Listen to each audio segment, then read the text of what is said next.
आज की बड़ी खबर है कि वज़ीर-ए-आज़म नवाज शरीफ ने साफ ऐलान कर दिया है कि वो किसी सूरत इस्तीफा नहीं देंगे।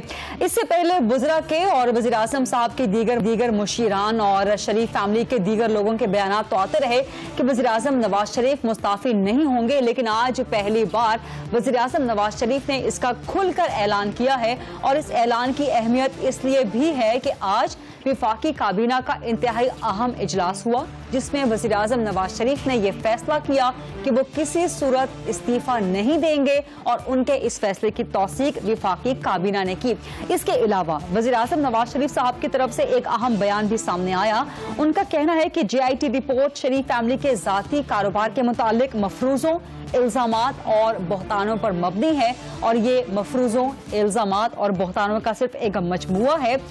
मुस्लिम लीग नून ने इस्तीफे का मुतालबा करने वालों के मजमूई वोटों से कहीं ज्यादा वोट लिए हैं। मुल्क में अरबों के मंसूबे लग रहे हैं, लेकिन कोई बदउनवानी साबित नहीं हुई। वज़ीर-ए-आज़म नवाज शरीफ का मजीद कहना था कि 1985 से लेकर आज तक 32 सालों में अगर एक पैसे की भी खुर्द-बुर्द की हो तो उन्हें बताया जाए। वज़ीर-ए-आज़म नवाज शरीफ ने साजिश की तरफ इशारा करते हुए ये भी कहा कि वक्त आने पे तमाम राज खुल जाएंगे। उनका मजीद कहना था कि पाकिस्तान माजी में भी इन तमाशों की भारी कीमत अदा कर चुका है, अब ये सिलसिला बंद होना चाहिए। अपने स्टेटमेंट में वज़ीर-ए-आज़म साहब ने सबसे अहम जो बयान दिया वो ये, बल्कि एक सवाल था वज़ीर-ए-आज़म साहब का, क्या जमहूरियत फरोश साजिशी टोले के कहने पर इस्तीफे दे दूं? इसमें जमहूरियत फरोश और साजिशी टोले के अल्फाज ये सबसे इम्पोर्टेंट हैं। उधर वज़ीर-ए-आज़म नवाज शरीफ पे इस्तीफे का दबाव मुसलसल बढ़ता जा रहा है। लाहौर में वुकला ने आज एक रैली निकाली जिसमें वज़ीर-ए-आज़म नवाज शरीफ के इस्तीफे का मुतालबा किया गया। अपोजिशन की तरफ से भी ग्रैंड अलायंस वज़ीर-ए-आज़म नवाज शरीफ के इस्तीफे के हवाले से वो बनाने की कोशिशें मुसलसल तेज होती चली जा रही हैं। अपोजिशन मुत्तफिक तो है वज़ीर-ए-आज़म का इस्तीफा लेने के लिए, लेकिन मुत्तहिद होने की भी कोशिश कर रही है। और इसी अपोजिशन के ग्रैंड अलायंस के सिलसिले की एक कड़ी कि शेख रशीद अहमद ने अपोजिशन लीडर खुर्शीद शाह साहब से मुलाकात की। आइंदा की हिकमत अमली क्या हो, अपोजिशन के इस हवाले से अलबत्ता कुछ तकसीम नजर आती है। वज़ीर-ए-आज़म नवाज शरीफ के इस्तीफे के मुतालबे पर तो तमाम अपोजिशन मुत्तफिक है, लेकिन इस्तीफे के बाद का सियासी मंजरनामा क्या होगा, इस पे अपोजिशन फिलहाल तकसीम नजर आती है। पीपल्स पार्टी का मुतालबा है कि वज़ीर-ए-आज़म नवाज शरीफ इस्तीफा दे दें, उनकी जगह नया वज़ीर-ए-आज़म आए और हुकूमत अपनी मुद्दत पूरी करे। जबकि पाकिस्तान तहरीक इंसाफ का मुतालबा है कि वज़ीर-ए-आज़म नवाज शरीफ मुस्ताफी हो, असेंबलियां तोड़ी जाएं और फौरन से नया इलेक्शन करवाया जाए। सो आइंदा के सियासी मंजरनामे पे फिलहाल अपोजिशन तकसीम नजर आती है। पीपल्स पार्टी और PTI का वज़ीर-ए-आज़म नवाज शरीफ की तरफ से साजिश का बयान देने के बाद ये बयान सामने आया कि जमहूरियत ना तो खतरे में है और ना ही सिस्टम खतरे में है। इन तमाम मामलों पे आज प्रोग्राम में बात करेंगे। खासतौर पर यह सवाल भी उठाएंगे, बल्कि आपको बताएंगे तफसीलात कि वज़ीर-ए-आज़म नवाज शरीफ के खिलाफ और हुकूमत के खिलाफ क्या साजिश हो रही है, इस्लामाबाद में क्या अफवाहें गर्दिश कर रही हैं। मुख्तलिफ ज़राए से हम आपके सामने खबर रखेंगे। वज़ीर-ए-आज़म नवाज शरीफ की मुबैना तौर पे ऑफशोर कंपनी और एक कंपनी में उनकी मुलाजिमत के हवाले से कुछ नए हक़ाइक़ सामने आए हैं, वो भी प्रोग्राम में आपके सामने रखेंगे। और आगे चल के प्रोग्राम में ये भी बात करेंगे कि क्या इमरान खान साहब भी नाअहल हो सकते हैं, क्योंकि सुप्रीम कोर्ट में आज उनकी नाअहली का केस भी लगा, वहां पर भी समाअत हुई। तो ये वो सारे मामलात हैं जिन पे आज हमें बात करेंगे। मेरे साथ हैं नून लीग के सीनियर मरकजी रहनुमा तर्जुमान तलाल चौधरी साहब। अस्सलाम वालेकुम तलाल साहब, बहुत शुक्रिया प्रोग्राम के लिए वक्त देने पे। अली मोहम्मद खान साहब पाकिस्तान तहरीक इंसाफ के मरकजी रहनुमा सीनियर रहनुमा, वो मुझे ज्वाइन कर रहे हैं। और लाहौर स्टूडियो में मेरे साथ हैं शौकत बसरा साहब। अस्सलाम वालेकुम आप दोनों हजरात को भी।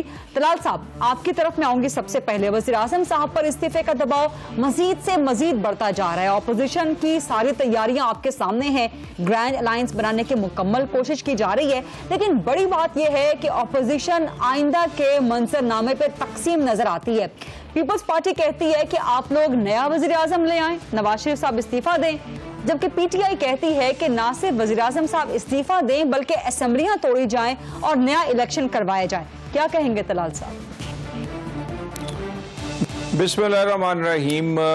देखिए गरीदा, ये जो इस वक्त पाकिस्तान की सियासत है उसमें वो इस वक्त सिचुएशन ये है कि एक वोट है नवाज शरीफ का, एक एंटी नवाज शरीफ फोर्सेस है, और जितनी एंटी नवाज शरीफ फोर्सेस हैं वो तमाम जो अपोजिशन है ये इसलिए नवाज शरीफ साहब की बढ़ बढ़ के मुखालफत करते हैं, जोरों शोर से करते हैं, ताकि अपने आप को ज्यादा एंटी नवाज शरीफ वोट का हकदार बना सकें। और इसीलिए कभी पीपल्स पार्टी कभी पीटीआई आपस में कंपीट करती रहती है कि कौन अपोजिशन की बड़ी जमात है। बाकी रही बात, हम अब अगर हुकूमत में आए हैं तो हमने इनकी कोई बेसाखी नहीं है। हमारे अगर इत्तेहादी हमारे साथ है तो इत्तेहादी अगर हमारे साथ हों तो तकरीबन 2/3 अक्सरियत हमारे साथ है, और अगर इत्तेहादी किसी वक्त ना हो, सिर्फ नून लीग के वोट देखे जाएं तो वो भी इतने हैं कि सादा अक्सरियत से ज्यादा है।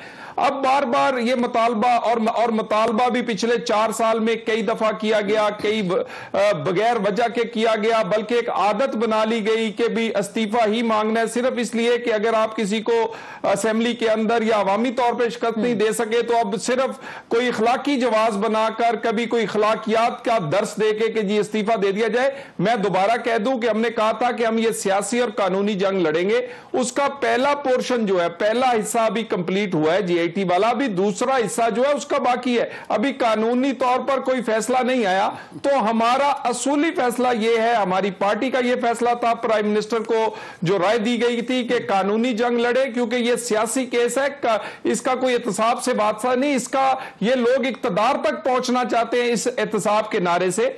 तो हमने अभी तो कानूनी ये जारी है और हम लड़ेंगे, ये इस्तीफा मांगकर हमसे शर्मिंदा ना हो। लेकिन तलाल साहब, बहुत सी ऐसी चीजें हैं, आपने कहा कि कानूनी जंग है वो भी लड़ेंगे और केस सियासी है वो भी लड़ेंगे। कानूनी जंग की जहां तक बात है तो अभी तक कानूनी पॉइंट्स पे आप लोगों ने काउंटर नहीं किया। फॉर एग्जाम्पल इस वक्त भी टिकर्स चल रहे हैं, खबर आ रही है, क्योंकि जीआईटी के 9 वॉल्यूम्स हैं, 10वां वॉल्यूम तो खैर अभी कॉन्फिडेंशियल है, तो जो वॉल्यूम 7 के टिकर्स आ रहे हैं, रिपोर्ट्स आ रही हैं, वो ये कि हसन नवाज साहब ने कोई कतर से $10,38,000 लिए, जिनका कोई दस्तावेजी सबूत वो नहीं दे सके। तो इस तरह की जब डैमेजिंग रिपोर्ट्स जीआईटी की रिपोर्ट में से सामने आ रही होंगी तो किस तरह डिफेंड करेंगे फिर आप लोग?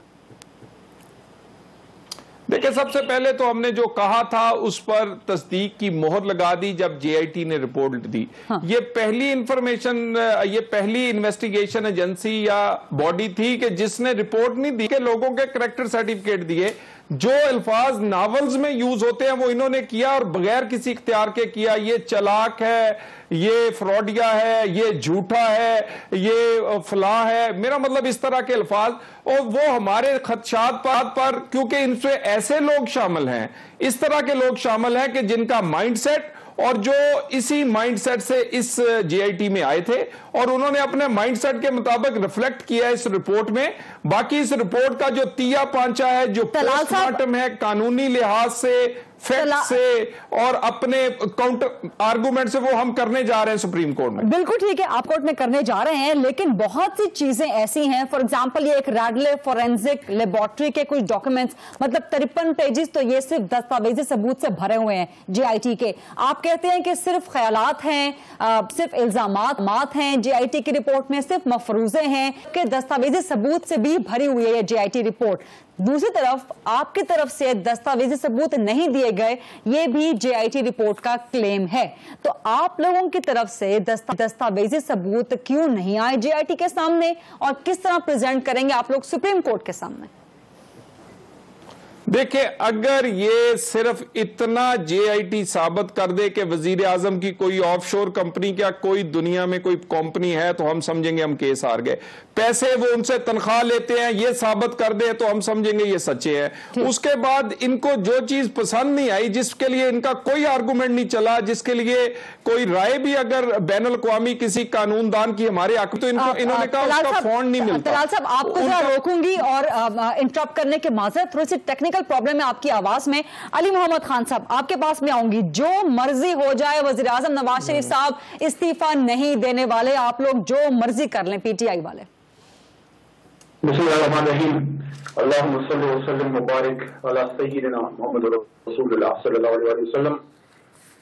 शुरू रसूल करीम सल्लल्लाहु अलैहि वसल्लम की उस हदीस मुबारका से जो मैंने फरमाया था कि तुमसे पहले कौमें इसलिए तबाह हुई कि ताकतवर के लिए कानून और कमजोर के लिए और। ये कहानी तो चलती रहेगी, तलाल साहब को मैं जवाब भी दूंगा। सिर्फ इतना मैं कह दूं कि मियां नवाज शरीफ साहब political career is a past and close transaction इंशाल्लाह। उनका सियासी जनाजा जो है वो 10 तारीख को पढ़ा जा चुका है। मैंने लफ्ज सियासी इस्तेमाल किया है, और सियासी तदफीन अभी बाकी है हमारे लिए एज अ पॉलिटिकल पार्टी, क्योंकि आईनी तौर पे वो अब इस मुल्क के वजीर आजम नहीं रहे। मैं समझता हूँ स्टेप डाउन। लेकिन ये मिसाल ऐसी ही है मिस गरीदा फारूकी, कि जिस तरह एक स्टूडेंट खाली पर्चा एग्जाम में दे दे तो उसको पता होता है उसके होने क्या लगा है।